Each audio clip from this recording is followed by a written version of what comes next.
I'm hoping that this is starting to lay the foundation as we get into it. And so this way you'll have a teaching you can go to in case somebody new is asking you a question like, well, what do I do for this feast? Or what do I do for that feast? Well, here's the teaching.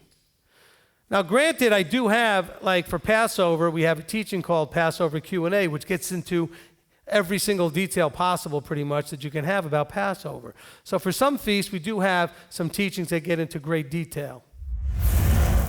Did I hear you say that Passover is a high day, so therefore Yahshua died before Passover? And okay, I didn't say that Passover was the high day. I said that the first day of unleavened bread is the high day. So he died on Passover? And the Passover meal is eaten at the beginning of the high day. Because they're not killing the lambs on a high day. Remember, Passover you'll have to go back to the Q&A teaching. Passover is two things, and they're separate. There's performing the Passover and eating the Passover. You perform the Passover between the evenings on the 14th and the afternoon on the 14th. You're eating the meal, it's pretty much probably at the end of the 14th into the 15th by the time you've roasted it and prepared it and everything else, which takes, if you ever roasted an animal, it takes a while, okay? And so by the time they've got it slaughtered, brought it back, prepared it, and roasted it, they're eating that meal going now into the high day. What I didn't quite catch was, did he die on the evening of the 13th day? So he was... No, he died on the afternoon of the 14th. Okay, and then... Going into the 15th. Okay, so then you're saying, based on that Passover is not considered a high day. Only the beginning of Feast of Unleavened Bread is a high day. Is that what you're saying? That is exactly what I'm saying. Okay. Yeah, and that's what Scripture says too. Passover is not a high day. Passover is a functional thing. You functionally and again, we'll talk about whether or not we're doing the lamb now next week and how we do that and deal with all the functional parts. Does that mean then that he was in the grave on the first, second, and third day of unleavened bread? That is correct. Okay. Okay, he was in the grave on the first, second, and third days of unleavened bread. That is correct. Okay? They had to take him down because the first day of unleavened bread was about to start, so they put him in the grave. They put him in the grave right before it became the first holy day, but he was in there for all of the first two and rose towards the end of the third holy day, which would have been on that Saturday that year. And by the way, if that whole thing is a little confusing for you, listen to the Passover Q&A teaching, or wait till we get to the calendar teaching and also more details next week. What was the word you used before Torah? It wasn't Yom, it was... Before what? Teruah? Yom. Wasn't there another word? It was Zikron. Zikron. Yeah. Okay. Yeah. Okay, and it's not Yom, it's Yom. Yom. Okay, but I know a lot of people say Yom, but it's Yom. Okay, for Hebrew for day is Yom. Okay, it's Yom. But the word is zikron. Zikron means the memorial. That's actually when because people talk about it being the Day of Trumpets or the Feast of Trumpets. Well, the actual Hebrew in Leviticus 23 calls it zikron truah. Okay, zikron is the remembrance or the memorial of the sounding of the trumpets, or it's the awakening blast is more with the Hebrew, the memorializing of the sound of the blast. Is it okay to take your paid time off on a high Sabbath? Is it okay to use paid time off for high Sabbaths? I don't see any problem with that. You're not doing work on that day, and you earn the paid time no matter what day you take off. So you're not earning it on the day you're not there. So the whole point is you're not doing anything on that day that generates income.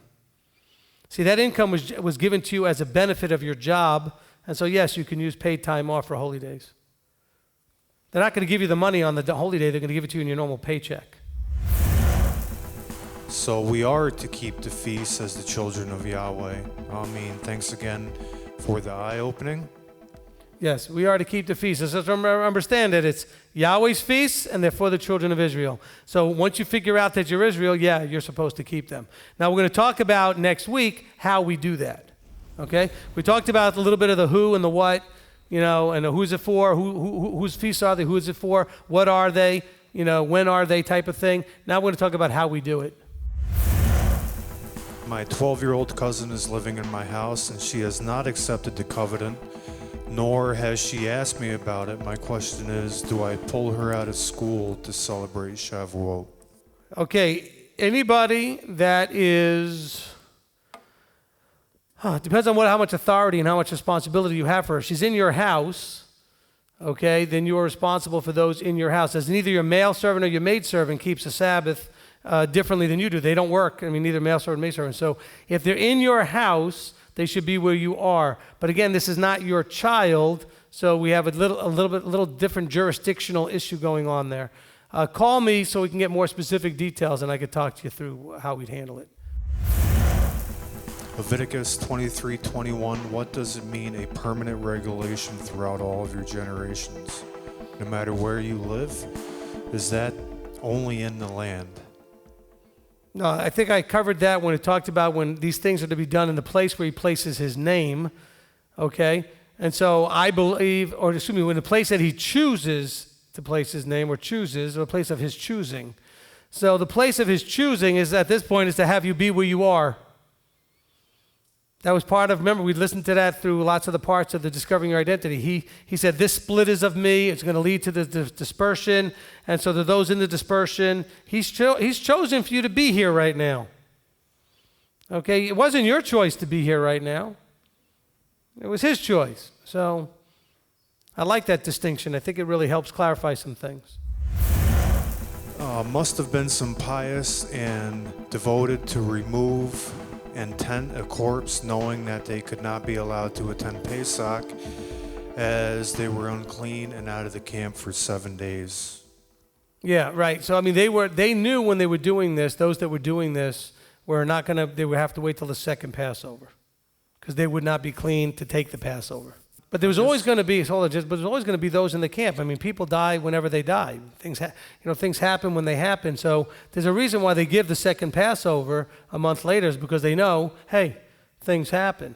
So there would be those that would say, okay, we'll do with this and we'll take the second Passover. But then if things happen by the second Passover, they would say, listen, somebody else has to do this because we need to be able to take the second Passover. Can Yom Teruah also be called the day of shofars, or is it specifically trumpets? It doesn't say either of that. Teruah is the actual sound that is being made. Okay? It doesn't use the word for trumpet or the word for shofar there in the Hebrew. It says teruah. Teruah is the sound. Okay? And so that's why we call it the memorial to the sounding of the horn, or it's the sound. It's a reminder of the sound. By the way, that's why we believe that the sounding of the last trump is connected to Yom Teruah and the return of Yeshua, because of the connection of the sound and the blast of the sound connecting in that holy day. Okay? But yeah, no, I wouldn't start messing with the word trumpets. And look, I know we call it Day of Trumpets, or the Day of, or Feast of Trumpets, because we're not going to talk. It's so weird to say it's the day of the sound of the trumpet, or the day of the day of the noise, or the blast, the day of the blast. I mean, we could call it those things. I mean, Zikron Teruah is the memorial to the sounding, or that the horn made. Okay? By the way, maybe that's a connection to when Yahweh created all things and he spoke it, that may be that big bang. So maybe it's a memorial also to creation. You talk about a blast, how about the blast of his voice that got everything started? Because even quantum physicists and the guys who all believe now that it was sound that created all things. That vibrational sound, okay, it was at the very beginning. That's the idea of this blast. Well, could you imagine the sound of the Creator's voice blasting all of this into existence? I'm not talking about the Big Bang per se, but just on that same context. Well, so then the Feast of Trumpets is also pointing back to creation. A memorial, because it's a memorial to some blast of some sort. So what if that blast that it's a memorial to is actually the blast of his voice that started all things at creation? Are the rehearsals like the brides preparing for the wedding feast? It brings to mind the 10 brides and the oil lamps, ? Be ready, ! I'm sure there could be some connection to that, because look, we're rehearsing and practicing, and I'm going to talk more about what those are next week. okay? What we're doing, why we're doing it, and what the purpose is. So we'll get into that in the next part. But I promise you that she's 100% right, that if you keep observing these feasts, it is preparing you. Okay, in observing the feast, you're becoming more and more prepared for what's coming. What will be our requirements for the pilgrimage feast once the temple and the priesthood is reestablished? Oh, okay, so we're talking pre-Yeshua returning, I'm sure is what he's talking about. I'm hoping somebody more knowledgeable and smarter than I am is around at the time to tell us. And I'm hoping it'll be the two witnesses that'll be here to say what we're supposed to do. Because I know this is going to happen, and I'm not, at this point, the Ruach has not led me to know exactly what we're going to need to do at this point. And so, I'm hoping we'll have that clarification when we get there. But I'm with you. I'm not really sure how that's going to play out till we get there. Thankfully, I guess on some levels, we're not there yet, so we don't have to answer that question. But at some point, it's going to happen. And I do pray it's soon, because that's one of the next things that's got to happen. They're going to have to restart the offerings, and then we'll have it happening. Just my senior brain. I just thought of new moons. Do you intend to talk about those at all? I will talk about them in the calendar teaching. Okay? It's already planned to be a part of the calendar teaching. Okay, I mean, I could have added to the end of this after we went to Zechariah 14. I could have gone to Isaiah 66, where it talks about from one new moon to another, from one Shabbat to another, all flesh will come to worship before me. But I think we'll hold that off until the calendar teaching.